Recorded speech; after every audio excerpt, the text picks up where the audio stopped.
Hello everybody. Welcome back to something I've neglected for a little while. But I've decided that needs to come back because it's been way too long. Another pack opening stream, but first things first, as soon as I logged in, I got met with this. So instead of going to the packs tab like normal, we kinda gotta get through this first. So let us claim what we've got here. A Yano War Loam Speaker. I think that's an AA from Latin-based, like Hispanic-based language at the beginning there. If not, it's Lano War, like llama with the double L, but I'm just gonna say that either or. Not gonna make assumptions, but those are my two guesses. It is a elf druid creature. Tap to add 1 mana of any color, so it's a mana dork. Or tap target land you control becomes a 4/4 elemental creature with haste until end of turn. It's still a land. Activate only as a sorcery.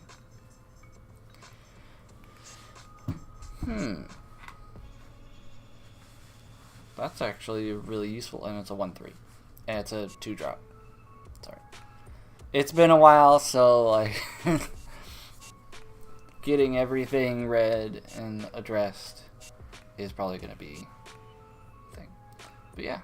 Okay. So that's actually really useful for any green decks that I might use, which usually don't, but if I did, this would definitely be in there, and preferably a full playset of them. The other thing is Sprouting Goblin. Is a 2-drop Goblin Druid creature. Has a kicker cost of 1 green mana, which is weird, but I can see why, because it has a very like fungus, like sprouting thing. So I could see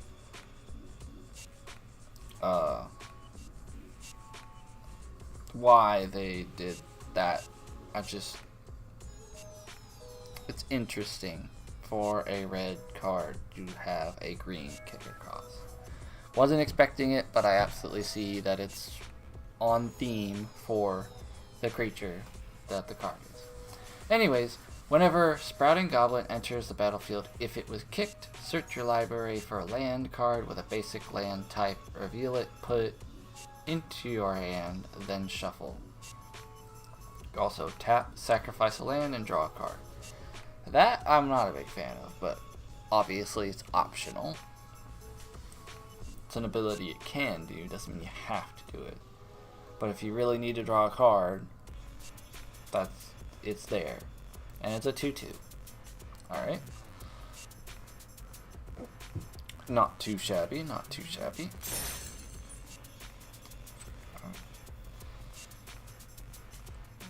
Alright. Then, of course, we need to go to packs. Scroll all the way back to Phyrexia, because we are going to be finishing off the Phyrexia and the All Will Be One today. We're going to open at least those 4 packs. We might delve into the Innistrad, but I'm probably not. Even if we don't get to an hour long, I'm probably not, because we've gotten shifted. We used to be able to like finish a stack and start a new one the next one. Now we're leaving one from the previous stack and then getting to it. So regardless of how long this stream is, because I usually keep these about an hour, usually. If we get to the end of the third pack of this, the 4th pack of the stream, and it's not yet an hour, but it's close enough, I'm gonna call it. Okay, I'm gonna try not to delve into the Innistrad unless we have plenty of time to do all 3 packs. Sound good? Good. Alright. Alright. And as always, we are going to start from the bottom right and work our way up to the top left, going across like that. So across the bottom and then across the top. Alright. First one, we've got copper long legs. I don't like it. It's a 2-drop Phyrexian spider. It has reach, and with colorless mana, or one of any mana and 1 green mana, you can sacrifice copper long legs, which I'd gladly do so, and then proliferate. Or proliferate, or pro-life rate. I still don't know what it is, but I'm gonna continue on like it's proliferate. And I forgot what that does. Choose any number of permanents and or players, then give each another counter of each kind already there.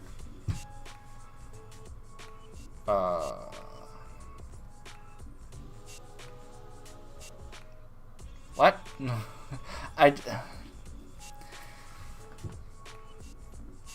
I'm gonna be honest, I don't know.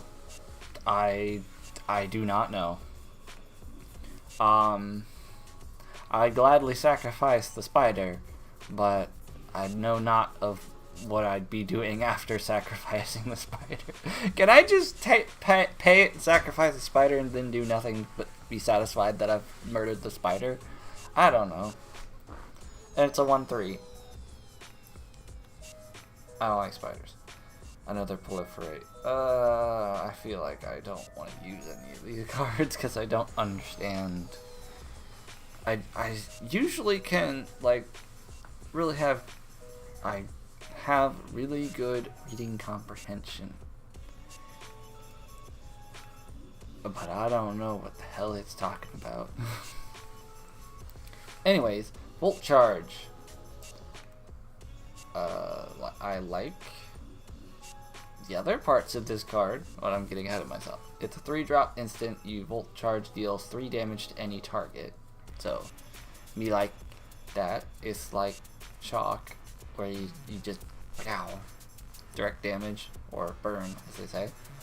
And then Proliferate. It's not sure what it is. Alright. That's Nightmare Fuel. Sky Scythe Engulfer. Yes, it is. It is a 6-drop beefy boy. Or girl. The term beefy boy is not meant to be gendered. Just to cover that basis. It's just the alliteration of beefy boy it makes it a saying. All right. So I'm not saying that this thing is any kind of anything. It's just that, yeah, that's the term that my brain goes to first. So apologize if anyone's bothered by the term beefy boy.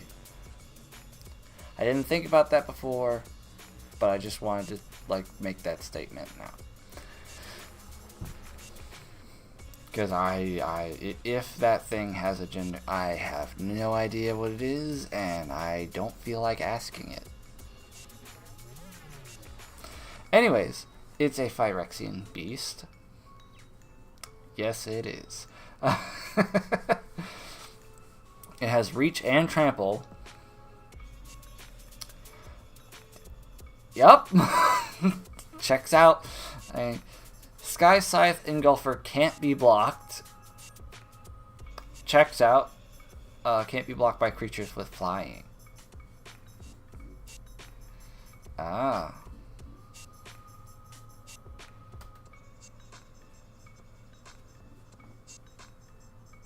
Oh, that's just...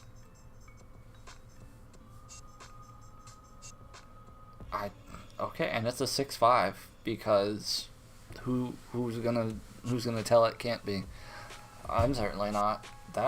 I was not expecting something of this caliber today.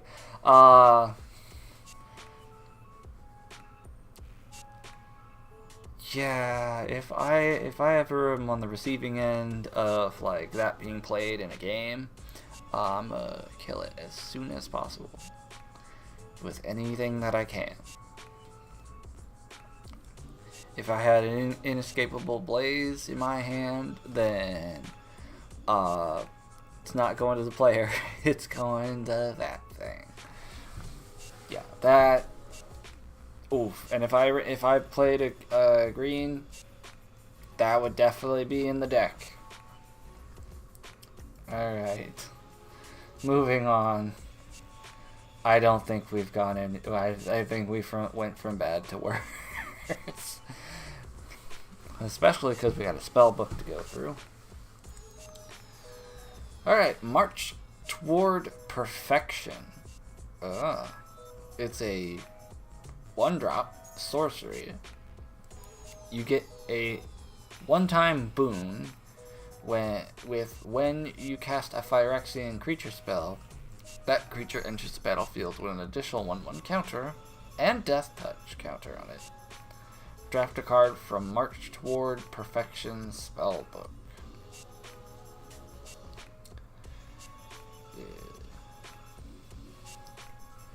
Which, if I'm certain, if I'm not mistaken,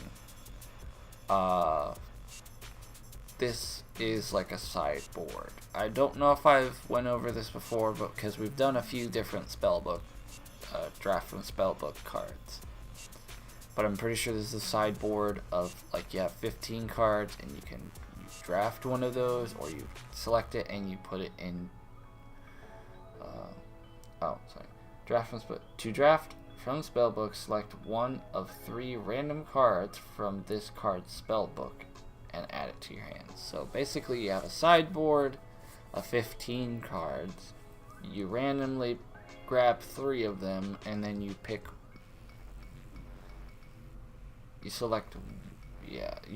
one of those 3, and you put it in your hand. I feel like you'll have to have like those, if you're using sleeves, it would be best to use sleeves with something like this. Have it different sleeve from the rest of your deck, that way when you're collecting, I don't know, once again I'm thinking physical card game, because like Arena's gonna do everything for you, but like if you're running this kind of thing in real life, have different sleeves on them. Probably keep them in a little flip book thing. You know, thematically you could put like this thing, spell book or whatever, on the cover of it, and be like, boom, anytime you have to draft from that spell book, you pull the little book out, you grab 3 cards, you grab one out of those 3, and you put it in your hand. And I'm rambling, and I haven't even gotten into the cards in the spell book, which we will go through because technically we've received them along with this card, so we'll go through them.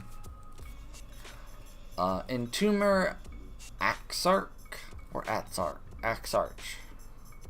Most likely Axarch, because the only ARCH word that makes the ch sound at the end that I can think of is arch.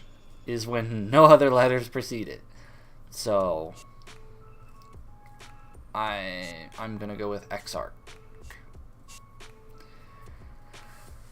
Anyways, it's a 4-drop Phyrexian cleric creature.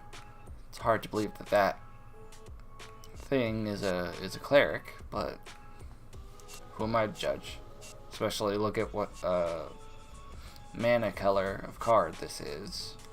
You're not going to expect your classic cleric coming from the swamp mana pool. Anyways, when Entomber Exarch enters the battlefield, choose one. Either return target creature card from your graveyard to your hand, so a resurrection. Or target opponent reveals their hand. You choose a non-creature card from it. That player discards that card. I feel like both are equally useful, so that's pretty cool. And it's a 2/2.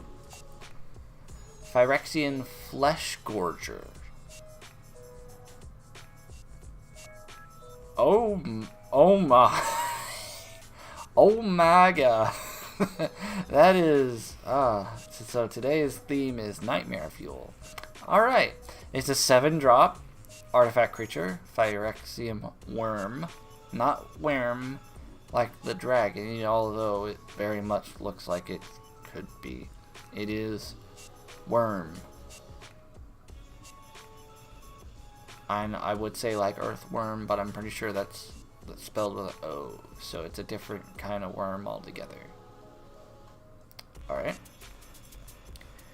It could be a 3-drop for prototype, which would make it a 3/3, or if you're paying the full 7, it has menace, lifelink, ward, pay life equal to Phyrexian Flesh Gorger's power. So the ward's life instead of mana. Okay, cool. So it would be a lot better to wait and play it at the 7. That way, it could be 7.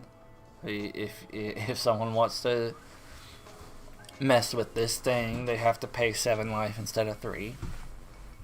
Alright. 7/5 and a 3/3. 7/5 or a 3/3. Yeah. Okay. And then Phyrexian Gargantua, even more Nightmare Fuel, is a 6-drop Phyrexian Horror. Yes, it is. When Phyrexian Gargantua enters the battlefield, you draw 2 cards and you lose 2 life. Not sure I like that one. And it's a 4/4. Yeah, no. I don't like what it looks like. I don't like what it do. Phyrexian Obliterator.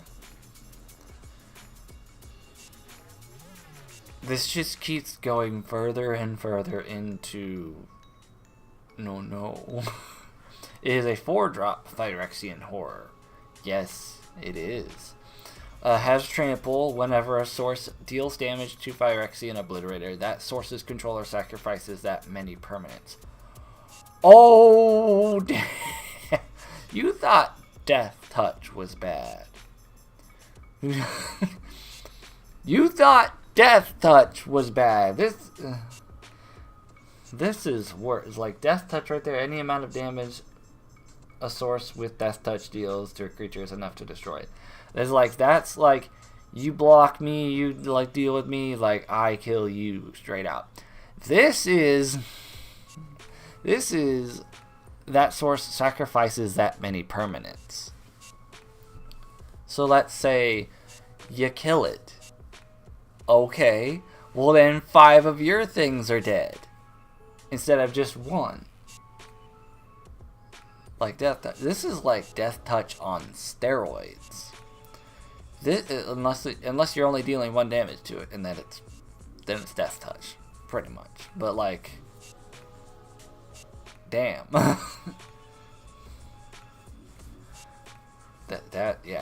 That would be a card that I would use. That would be a card that I would use, no questions asked. Phyrexian Rager. Jeez. Is a 3-drop Phyrexian Horror. Yes, it is. When Phyrexian Rager enters the battlefield, you draw a card and you lose 1 life. I don't know. Look, if you're desperate to get cards, paying life is not usually the best gamble. So once again, I don't like what it do, and I definitely don't like what it looks like. It's a 2/2 also. Phyrexian Revoker is a 2-drop artifact creature, Phyrexian Horror. Yep. I was gonna say it again, but I think I've said it now. As Phyrexian Revoker enters the battlefield, choose a non-land card name. Activated abilities of sources with the chosen name can't be activated. Oh. Ding. Alright. It's a 2/1. That's actually kind of useful. Anyways. Toxic Abomination.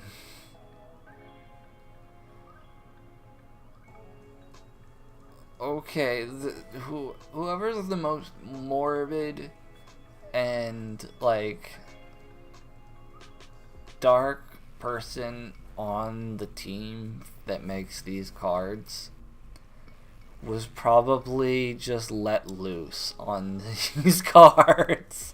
Like, I don't even know. Like, the Phyrexia expansion in general has just been, like, oh god. And then and then we get to the swamp mana stuff, and it's just like no holes barred, no filter here. Like, what's the worst things imaginable? And here they are. Toxic Abomination among them. Is a 2-drop Phyrexian zombie. That's a zombie. That's a zombie in Phyrexia. That's a Phyrexian zombie. What the hell? When Toxic Abomination enters the battlefield, you lose 2 life. No benefits other than having a creature on the battlefield. You just, like, its very presence hurts you. There's no draw 2 cards and lose 2 life. There's no draw 1 card and lose 2 life. It's like, it's here, it shanked you, but and now it's gonna fight for you. And it's a 3/2. That has got to be probably the worst card I've seen. No, probably not the worst, but like the worst one I've seen today. Like, with the other ones, it's like you're so desperate that you need cards, you're paying life to get them. This one's just like, hi, I'm your new creature. Shank, shank. Alright, let's do this. You're supposed to be helping me. What the hell? I don't like it. I don't like it at all.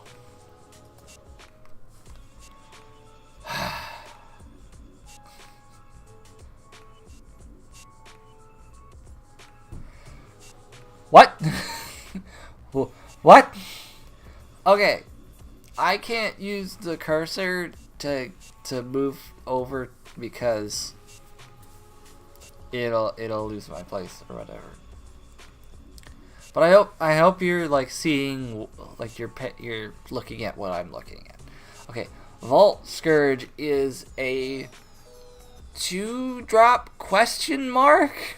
I don't know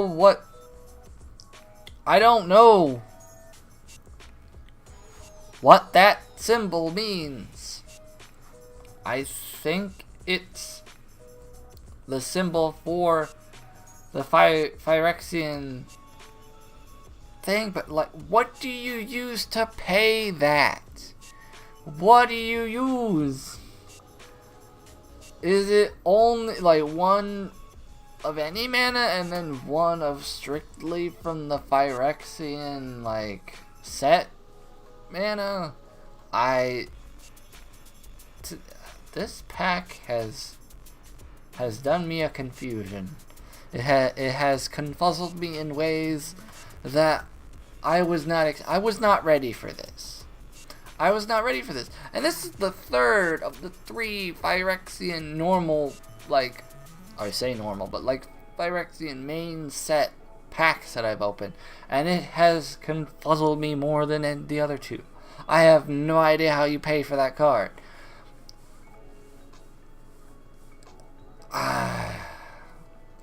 It's an artifact creature. It's a Phyrexian imp. It has lifelink. It has flying, and I read those in the wrong order, but it has both of them, so it doesn't matter. And it's a 1/1, but I have no idea how you pay to get it out. I have no idea what that second mana symbol thing. I don't even know if it's technically mana. It's I don't know. I don't know what proliferate does, and I don't know how you get this card out on the battlefield. And somehow I avoided this level of confusion in the last 2 packs that I did in the last pack opening stream I did. What is going on today? Like, we've got horrors and like nightmare fuel up the wazoo, and we've got confusion up the wazoo. I don't know. We're moving on. I don't want to even look at it anymore. I don't want to look at this anymore either, but we've got to read it anyway. So Scrapwork Rager is a 4-drop artifact creature, Phyrexian Horror. Yup. Okay. When Scrapwork Rager enters the battlefield, you draw a card and you lose 1 life. And there's an unearth thing that being that it's not the main card that I'm looking at, will not tell me what that does. But to do it, you've got to pay 4 more, 3 of any and 1 black or swamp, whatever you want to call it. Okay, it's a 2/2. Moving on. Bilious or Bilious Skull Dweller. It's a Phyrexian insect. It's a 1-drop. It has Death Touch and Toxic 1, which not sure what that is. And it's a 1/1. And it's very creepy. Alright. Archfiend of the Dross. I suddenly feel sorry for the Dross for having that Archfiend. Because apparently it's a demon. A Phyrexian demon, but I'm getting ahead of myself. It is a 4-drop creature, Phyrexian demon. It has flying, which it is demonstrating in its artwork. Archfiend of the Dross enters the battlefield with 4 oil counters on it. What does the demon have to do with oil? Or oil have to do with demon? I don't know. At the beginning of your upkeep, remove an oil counter from Archfiend of the Dross. Then, if it has no oil counters on it, you lose the game.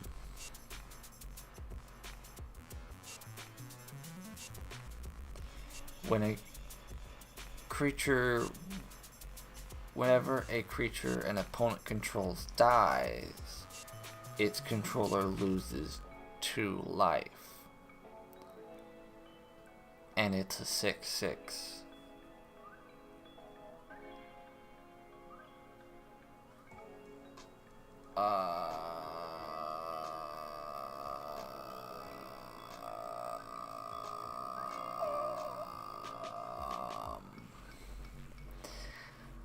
What the actual... Who thought this was... This is like... I mean, it's a demon. But... Ironically enough, it's a Hail Mary card. This is the epitome of a Hail Mary play when you're playing this game.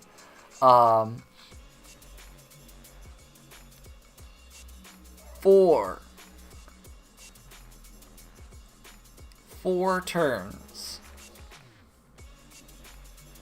Not counting the one that you use to play this, if you dare play this.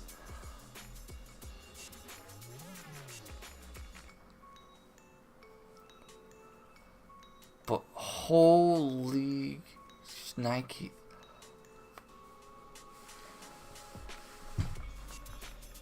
I am beside myself. I'm surprised something like of this caliber exists. Like you have 4 turns after you play this.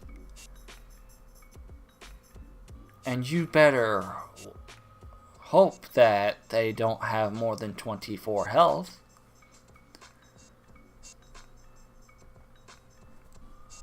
Or you better hope they don't have a whole bunch of like things with 7 health or whatever. 'Cause this is an absolute chaos. 'Cause like, okay,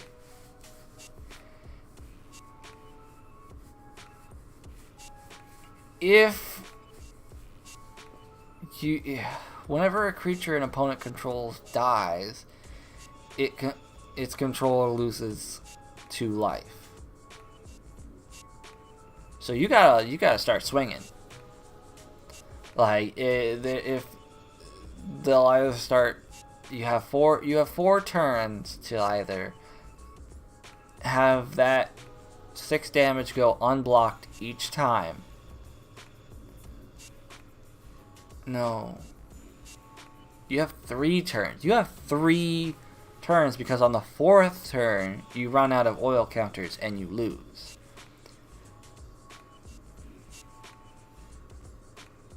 And this thing doesn't have haste. Otherwise you would have 4 turns because then you could include the one that you played it on.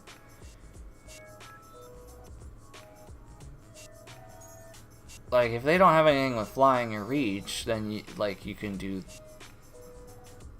18 damage, and then you have to muster the last 2 unless they've gotten more health. If you had the full 4 turns to like swing each time, then like you could do overkill if they didn't gain any health. But you've put the game on a clock unless like they kill it or exile it or something. But that is quite the Hail Mary play. It's like, I have now limited the time that the game will be played in hopes to deal as much damage as possible and potentially win the game.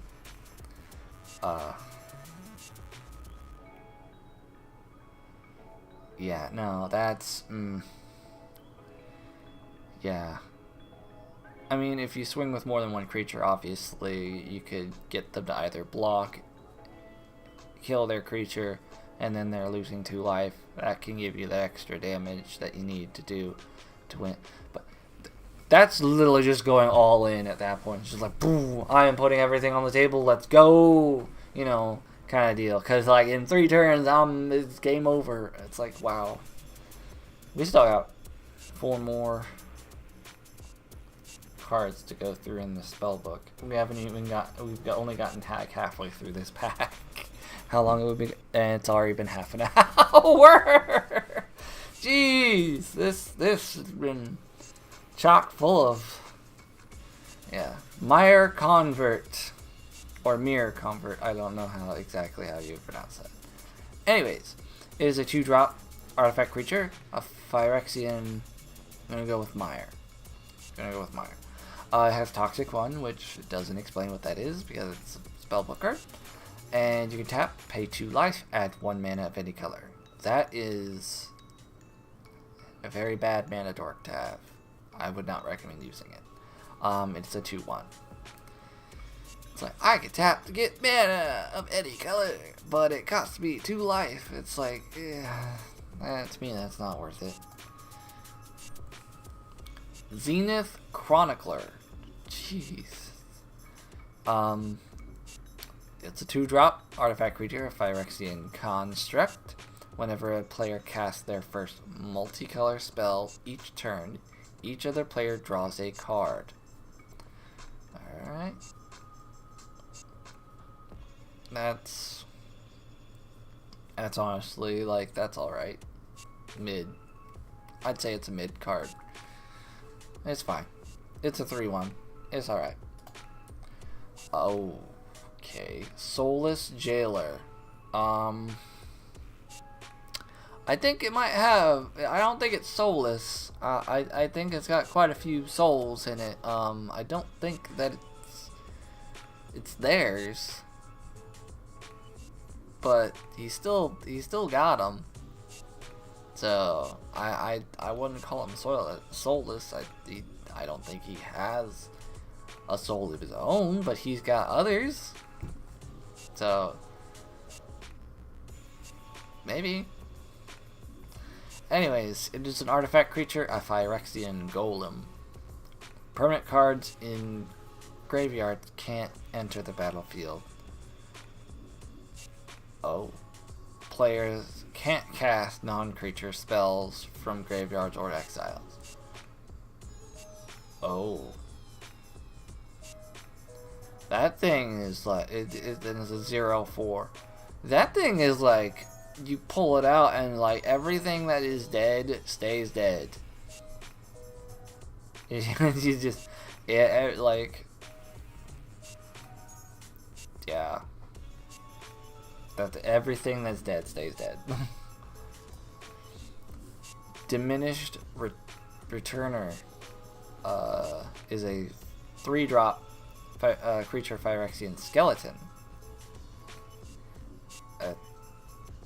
That looks more like a cyborg with a skeleton base than anything, but okay, we'll go with it as a skeleton. Diminished Returner enters the battlefield tapped. Alright. You can pay 2 black mana, or swamp mana, and Diminished Returner perpetually gets -1, -1. Then return it to the battlefield. Activate only if Diminished Returner is in your graveyard and its toughness is 2 or greater. What?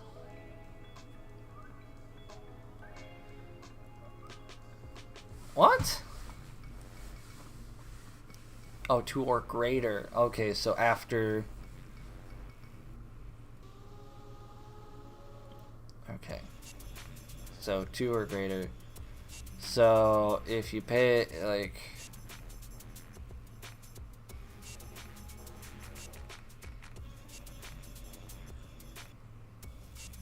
I don't get it.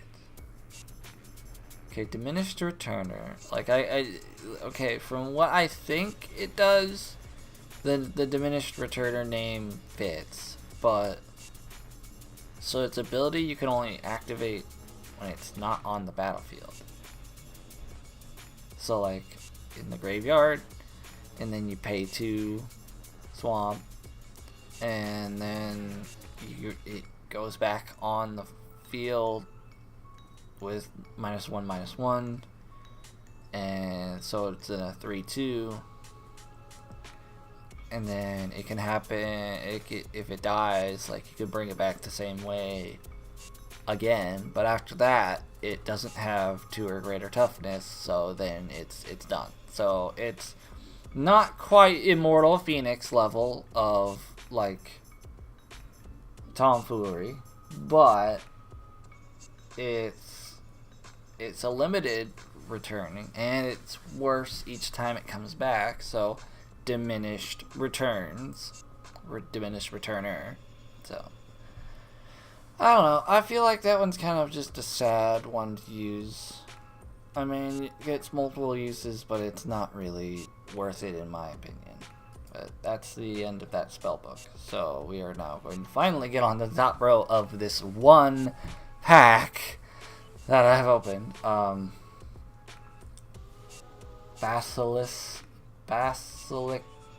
Basilica Shepherd. Basilica.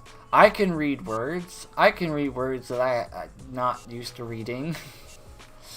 It just takes me a little bit. Basilica Shepherd is a 5-drop. I can count. I'm just not used to it being arranged that way. It's a creature, a Phyrexian angel. So we've gotten a Phyrexian demon, and then we have a Phyrexian angel. So it goes both ways. Anyways, flying. When Basilica Shepherd enters the battlefield, create 2 1/1 colorless Phyrexian Might artifact creature tokens with Toxic 1, and this creature can't be blocked. Pictured right there, next to it. And it's just a 3/3. Okay. And we've got Bone Picker Scourge, which is a 3-drop Phyrexian Imp. It has flying, corrupted as long as an opponent has 3 or more poison counters. Bone Picker Scourge has Death Touch and Lifelink. Okay. Cool. That plays on the poison counters. So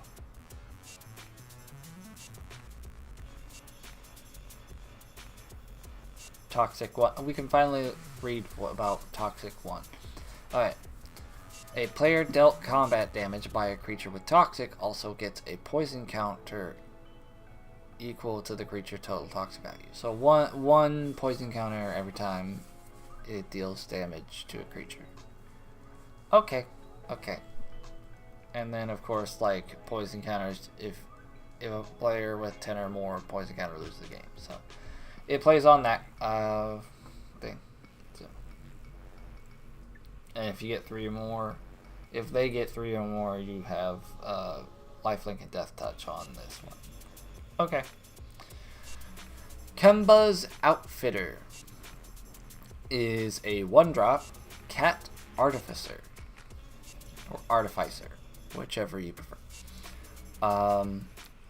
When Kemba's Outfitter enters the battlefield, choose 1. Either choose an equipment card in your hand, it perpetually gains equipment cost of 1. Or target equipment you control perpetually gains equipment cost of 1. Okay. So either one that you control or one that's in your hand.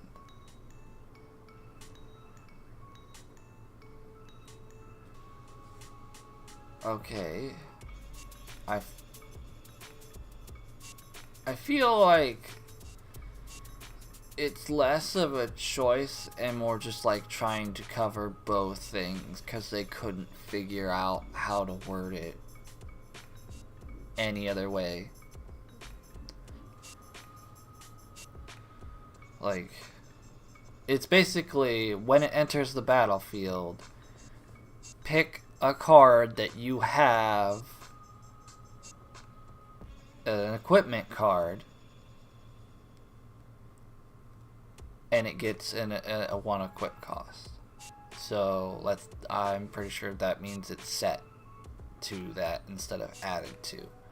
So if you have a artifact equipment in your hand or on the battlefield somewhere, like you have it somewhere that you can see it, because obviously if we're not going to pay attention to what's in the library because you don't know what's in the library. Well, you know, but you don't know where it is in your library, so we're just going to discount that. So one of your cards that you can see, whether it's in your hand or on the battlefield, choose 1, literally any one of them, and the equip cost changes from whatever it was. So let's say it was 3 and now it's 1, so now you have a discount. You can pay 1 and then equip it, and it perpetually gets this, so it doesn't matter where it goes or what it does. For the rest of the game, it has 1 equip cost instead of the 3 or whatever it was. Okay, that's very wordy. Even with my side tangent about the library, even without it, it's still wordy. So So they're like, okay, well we can't really broad that effect like that, so we'll make it a choice. So, and it makes sense. It makes sense, but like either both choices are doing the same thing. You're just choosing where said card that you're affecting is. Like where it's at. Like you're just picking which place it's in. Is it in your hand or is it on the field? So that's the only sense of choice that it's telling you to make. It's like, do you want to do one in your hand, or do you want to do one that's on the table? But either way, it's like you're shifting one of them to an equip cost of just one.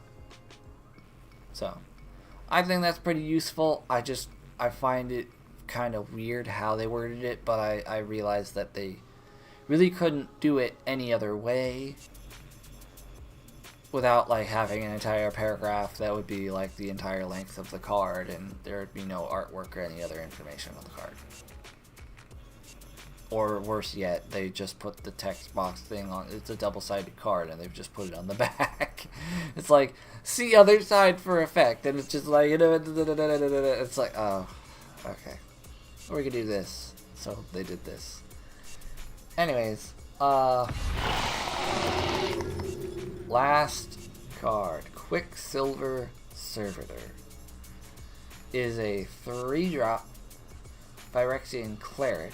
So, continuing on theme with the Phyrexian Clerics being horrifying, or at least, at the very least, ugly as shit. It has a ward 2 mana cost. Whenever you cast a spell from among cards put into your hand this turn, proliferate.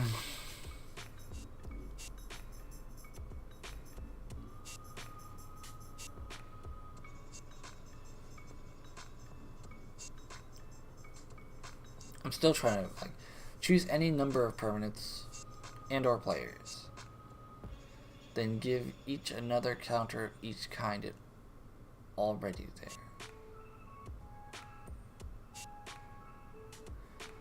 I think I might have an idea on what that could mean, because like for a while there it was just confusing me, but I think it's like, okay, for instance, let's choose permanents, because it's like and or play, well, and or player, so you can choose permanents and players, any number.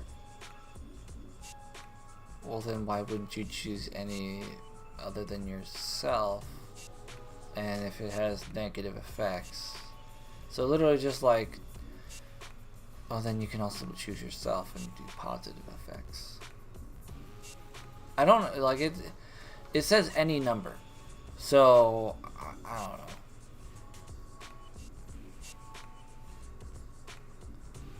So, like 1/1 counters and poison counters and oil counters for that demon card that will end your game in 3 turns, could then be 4 turns, and then you have a little more chance. So if you have a blue-black deck, that could work. Or why am I thinking that it's just this card? Any of the cards with the proliferate. You could proliferate yourself to getting more chances. You could proliferate like 3 times, and then boom, you have like 6 turns that you could use to swing with a 6/6. That if they block and they die, like, you're still dealing that direct damage. I don't know. I still can't get over that Phyrexian Demon card. That's just like crazy. But anyways, yeah. I think it's like everything gets like a 1-up, like poison counters, all the counters and stuff like that. But it says choose any number, so like you could choose like just the bad ones for your opponents and then good ones for you. I don't know. It feels like it could be an OP strategy to use the proliferate stuff, but I first need to understand exactly how that works. So, anyways, that's it for this pack, and this pack alone has done 50 minutes. I feel like that's going to be it for this. I was hoping to get at least 4 packs in, and usually I can get about that much in a single stream. But I'm trying to keep these around the hour mark if I can. Try not to go to over an hour by too much. I've done it by a little bit, which is fine. But this one freaking pack. Granted, I read off 15 other cards because of this card, but still. Damn. We're going to continue, and we're going to go to mail. Okay, so I was hoping to get something along the lines of something to read. So we are actually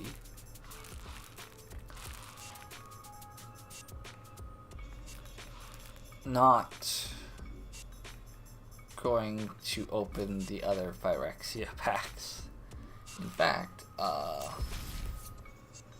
let's go to collection, and I think it's Arch Fiend.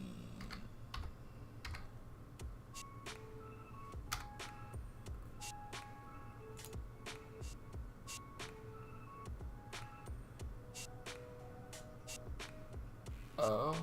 Okay, so we don't get the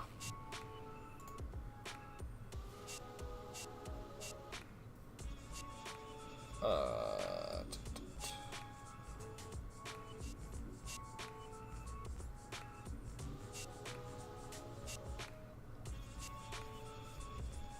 just gonna type protection.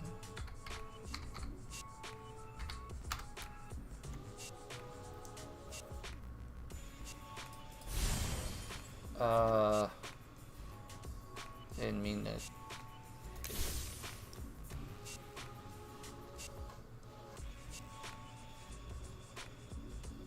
See, I'm hitting right click and then it's taking me to this. So, okay, so now we get, oh, I already did it. It's 11, right? Yeah. So you don't get it as a separate card, so you can't look at it in the collection like that.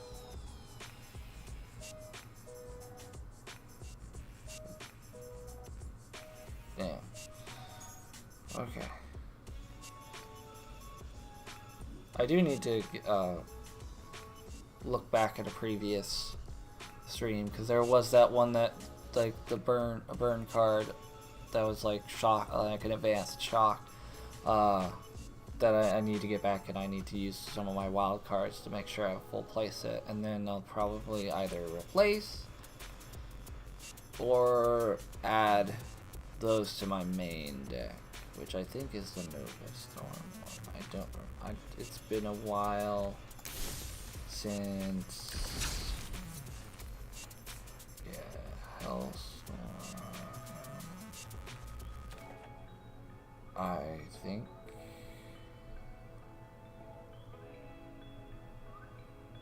No, I don't remember. It's one of these two, and I don't remember which is 60 out of 60 cards. Okay. Okay, we're done. I know that all of these pretty much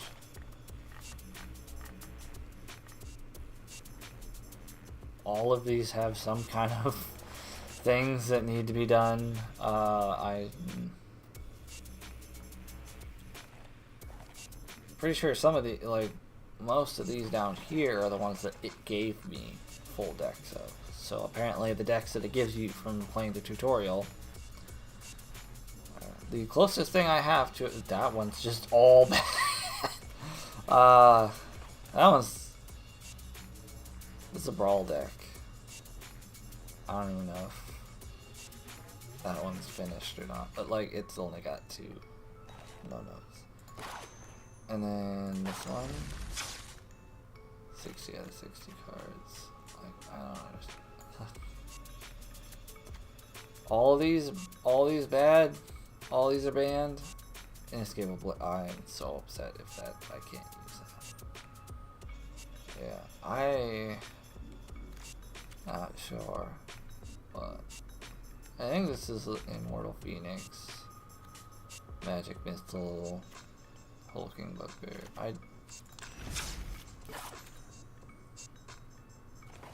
All of these cards are not usable anymore, or what's the deal here? Because if they're not usable, then I don't even know if I want to play games anymore with these. Like example, okay. What does this symbol mean? Starter decks. Okay, so the starter decks are not do not have banned cards. I don't know. This is... It's been a long time since I played. Apparently there's an import button. But, I don't know.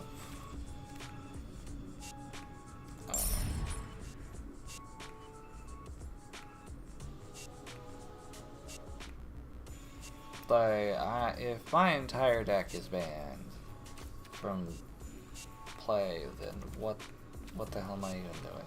You know? Of course we got the packs, all these.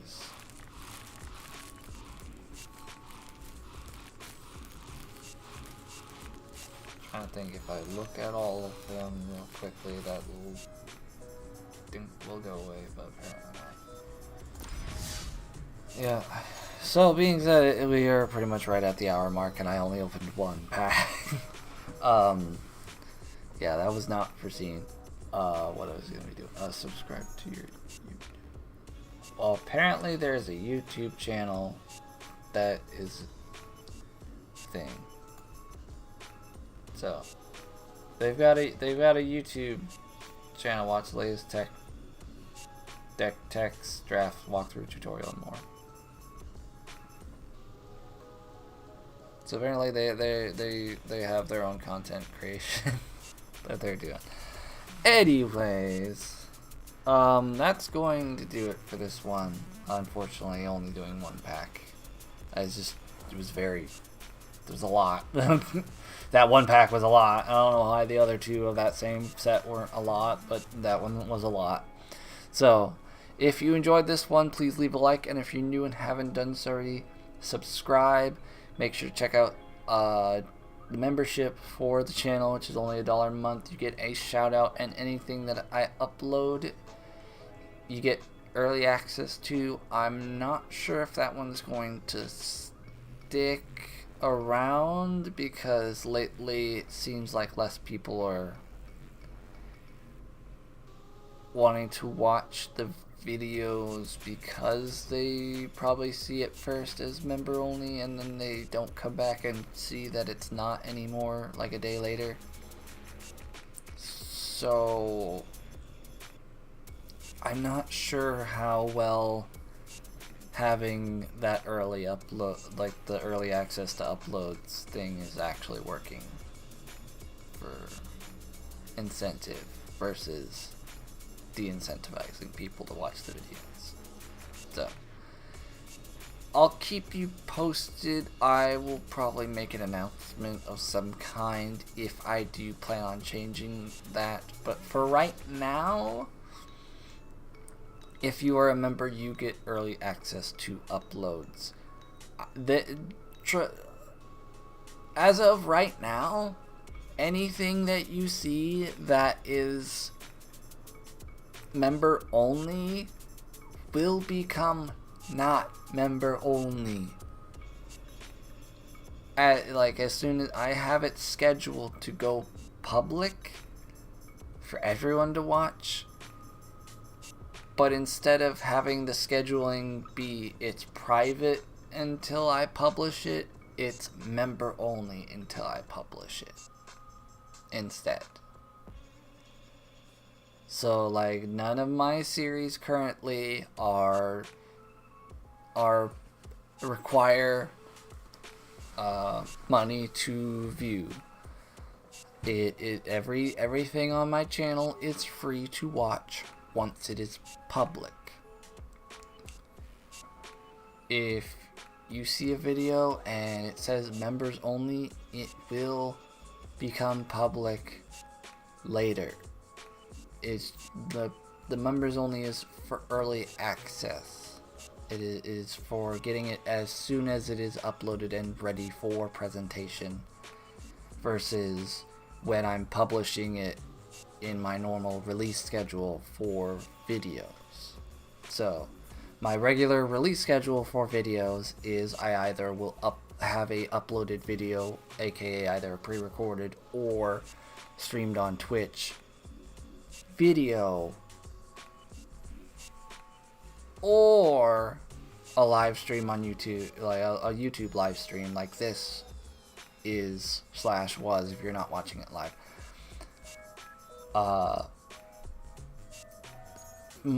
Okay, one of these will be put up or streamed per day, Monday through Friday. I do not post anything on YouTube on the weekends unless it's the early access thing that I talked about earlier.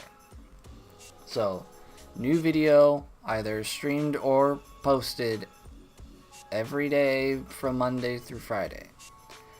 Any kind of content that I make or whatever outside of those is usually streamed on Twitch, and then it will be posted here on YouTube afterward at the earliest slot that it can fit into in the release cadence that I have on here.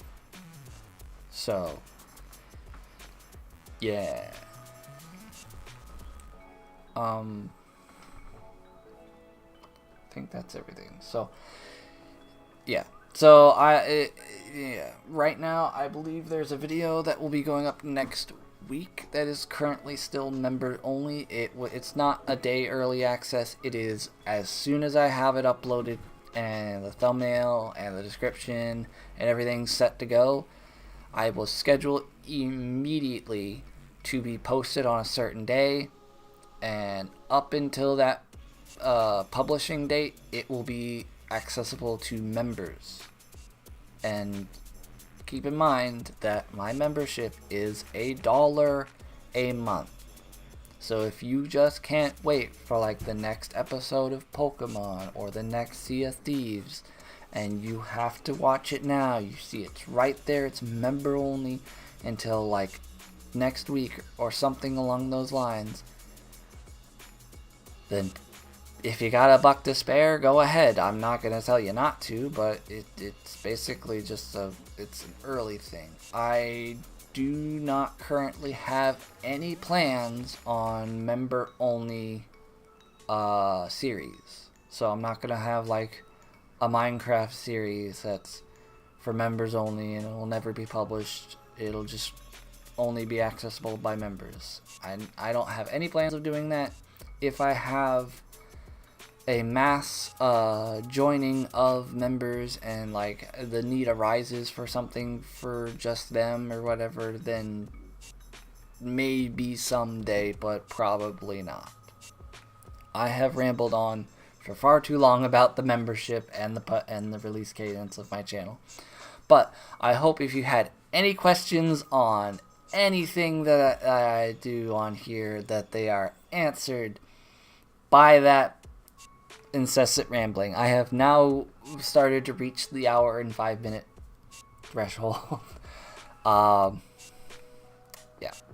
So, there are the Twitch links in the description. They are of my friends who also stream, not very often, not nearly as often as I do, but they are there. They do make things to watch, so if you do follow them, you will be notified of when they do said things and you can enjoy them.